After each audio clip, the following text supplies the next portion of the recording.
Okay.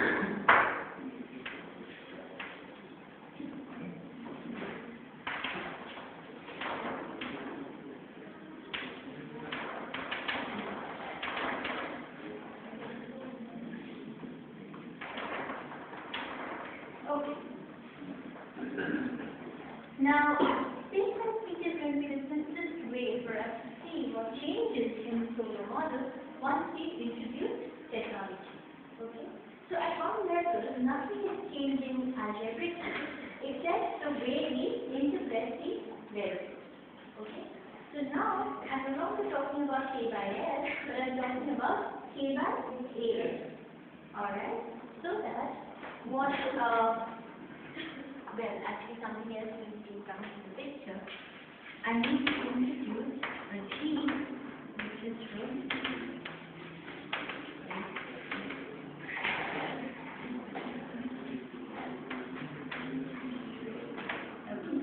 so I have some sort of a grouping of technology, and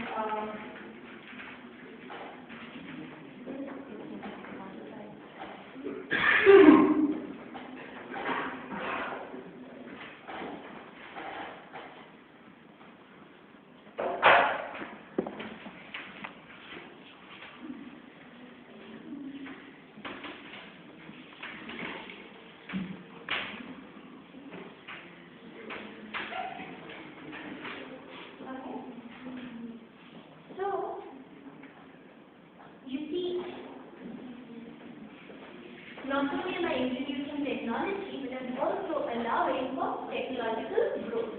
Okay? Now, technological growth is once more a parameter in the solar model. So it's one of the givens in the solar model.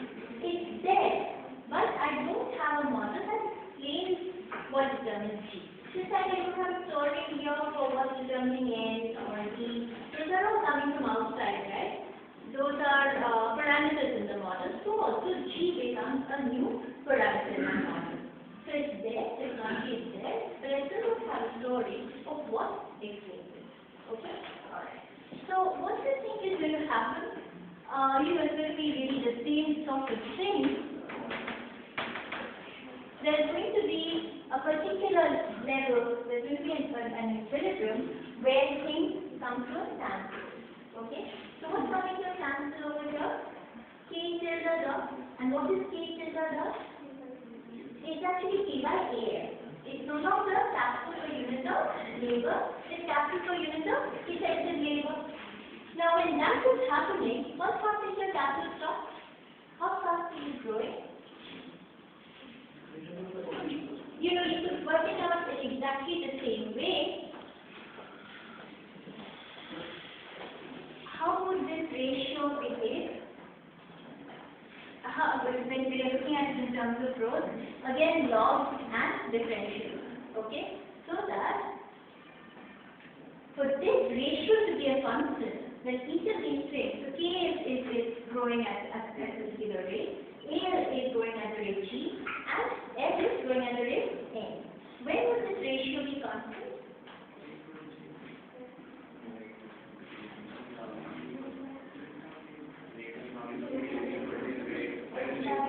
When this is growing as fast as these two numbers, right? So this is growing at G, and this is growing at some N. This has to be equal to G plus N. Is that clear?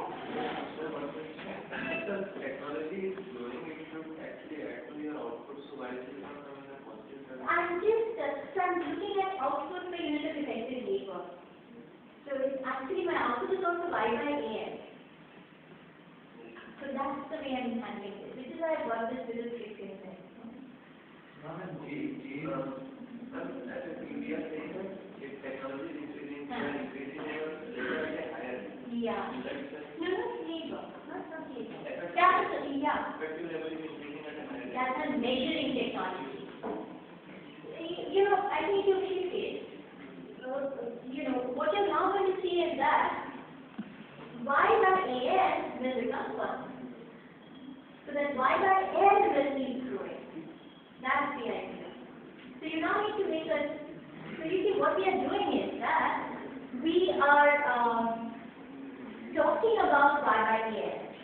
our interest remains the same. We are still interested in the capital growth. So that 1 by L will now no longer be 0. Okay? So let's just see this one very quickly.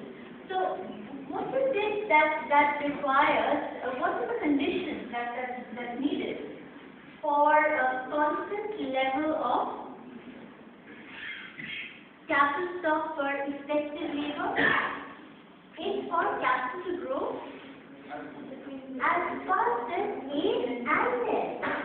So G plus N. And what is it that you see over here? The amount of investment that this economy needs to hold the capital per effective unit of labor constant should be enough not only to cover the rate of labor cost growth and depreciation, but also to it must grow as fast as it grows. It must grow as fast as it. Otherwise, A by AL will not be held constant. Okay? Now, don't let this confuse you. This is just a theoretical construct, so that I can use the same framework as before and just make very little changes and get my results in a very straightforward way. So this is something that I'm doing to drive my modeling in some sense. I'm still interested in figuring out what's happening to Y by L, where Y by L is very much a function of K by L. Right? If K by AL is a constant, what does that mean? It means capital stock is growing at the rate of L plus the rate of A. So it's growing at L plus G. So what is happening to K by L? K by L is actually growing at the rate G. So what is happening to Y by L? Y by L is also growing at the rate G. And the economy has arrived at what you call the balance curve, where capital, output, consumption, it's all growing because consumption is going to be proportional, it's going to be 1/10, right? It's all growing at this rate G. Now what is G? G is the rate of technological growth. So finally you have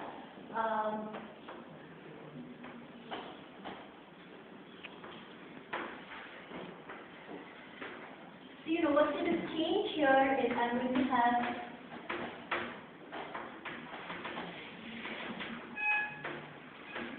okay. Now these things mind you are just constant. So what am I measuring here? I'm measuring K by AL. Is that here? Okay. This is my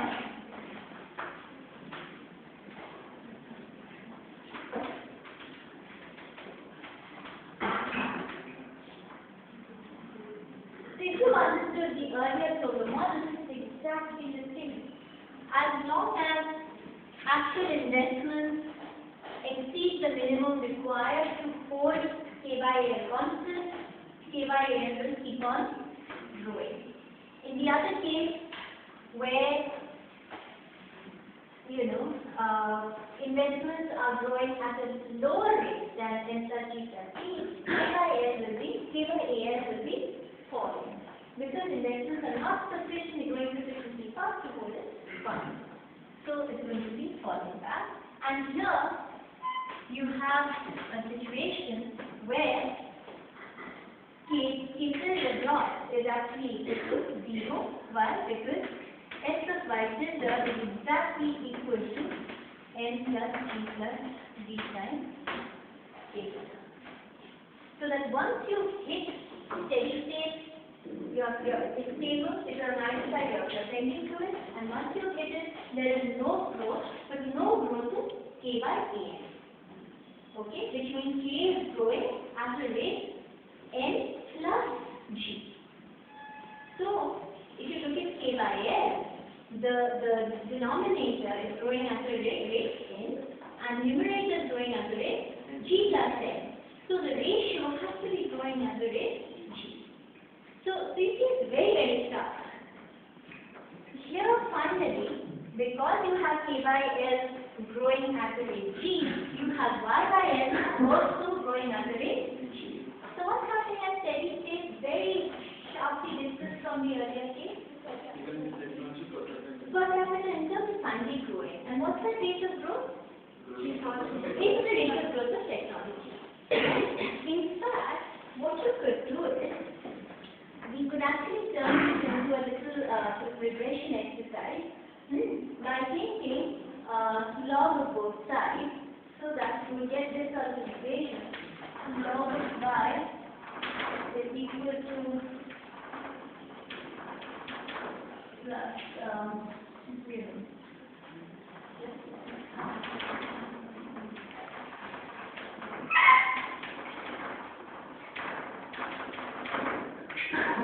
in a simple regression model, where you are taking the Douglas production function, linearizing it by taking log of both sides, and running a regression of log y on log L and log A. Okay? What are you essentially doing here? You're essentially trying to figure out what percentage of growth is getting explained by factor accumulation. The model residuals would actually be indicative of what percentage is attributable to technology. Okay. So that's what's something different. But really the point here is that the two versions, the simple version without technology and the version where I put technology in, very, very starkly drive home the role of technological progress in growth, which is a central point of total model. That really accumulation will take you thus far and more far. Opposite to what Arizona said. If you want sustained growth in per capita income, the source has to be technology. Which is, which is actually where these endogenous growth guys criticize or point out the gap in the literature. That, here you have all the growth being attributable to technology. Because you see no technology, no growth. If growth, at what rate? At the growth of technological progress. And yet, this model does not have an answer to that question. What is it that's determining G? Right? So that's where, all of these economists, particularly for Roma, okay, has really made a very, very fundamental contribution that I pointed out. What is the way in which technological progress is something that can accompany growth given certain conditions? Okay. Because if you think that it is so important to have technological progress, alright, then what the solar model is telling you is really there's nothing that the government can do. Because G is coming from outside, we don't know what to do. G is like a black box, okay? We don't know what to do with G. So the government really can't have much of a role there. And what can it do otherwise? It can increase there, but that will only get it a little far, because it could increase the level of per capita income, no growth. Because all that will happen is that short shifts out, but again you take a higher steady state, you get a steady state. Right? So what is Roma's central idea?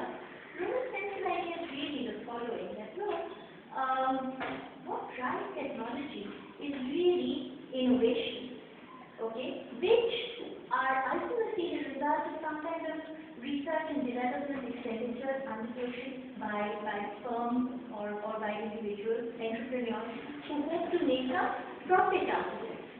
Okay? Now there are really two sides to this. Typically, for anything new, for any technological breakthrough to occur, you need an idea, and to make that idea, to translate that idea into something workable, typically requires a huge amount of fixed cost. Okay? Because it just wasn't there before. So think about the R&D that you need to undertake before that new drug comes into the market. Okay? Now that might be huge. But once this whole thing has worked itself out, once this process has worked itself out, the cost of that drug maybe is too much. Okay? So the marginal cost of spending on that production may be very, very low. Okay? So it's really like, think of the DVD. I mean, how much does the DVD cost? But the whole idea finally led to, all the digital revolution, etc., somebody incurred that cost. Else you wouldn't have that cheap DVD there. Okay? Now, Romer's idea is really the following. The man who sort of invented, if you like, this whole digital stuff that led to the DVD would perhaps never have done it if he knew that the cells were too much. Okay? Because the kind of expenditure that he's going to have to incur, right, to undertake this whole investment, it's just not worth too much. Okay? So why does he do it? Because he hopes to benefit from it. Right? So you see, that's really the point that we are trying to get at.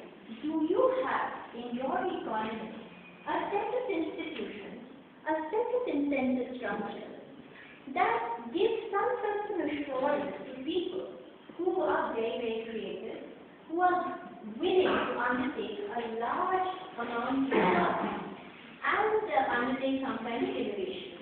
Okay? So they have some assurance that I'm going to be able to get a patent, I'm going to be able to, get some kind of monopoly right on these ideas. Because, once an idea has been arrived at, it's actually free, right? It's actually free. The easiest way to think about it is to think about the mathematics. How many times have you paid a patent to Newton for using calculus? You've not, right? It's the whole idea of the sun. He sat there and did it, right? So you see, that sense in which ideas, once they have taken shape, are actually free, and the degree to which an economy is able to set up institutions that allow the inventors of new ideas, those who are bringing in new technology, they're able to guarantee that these guys can keep some of the benefits that can come out of that process. Those economies are the ones which are going to have technological progress at a higher level. Okay? So, the USA can have all kinds of defaults, etc. So perhaps the question you'd like to ask yourself is, why is it some of the greatest minds of the world, not just in one country, some of the greatest minds of the world have actually done their work over there, and some of the greatest ideas are actually marketed ideas, and I'm not saying there are ideas there, no ideas elsewhere. Some of the greatest marketed ideas have come from there. I mean, there's some institutions, some sort of things that they must have gotten done. So I like to read it, and I think chapter 4 is really a must read. Because chapter 4 is one. Yeah, that's the book. And this is an old edition. If you get the 5th edition or a later edition, that's even better. Though not much has changed. So chapter 4 talks about some of these issues. Okay? And of course, other than that, 1 I think is very interesting. And 2 is really the basic. 2 and 3 are the basic coding model. I think you might have we can start it. Okay, and 3 talks about some of these ideas about conditions of convergence and transition. Okay.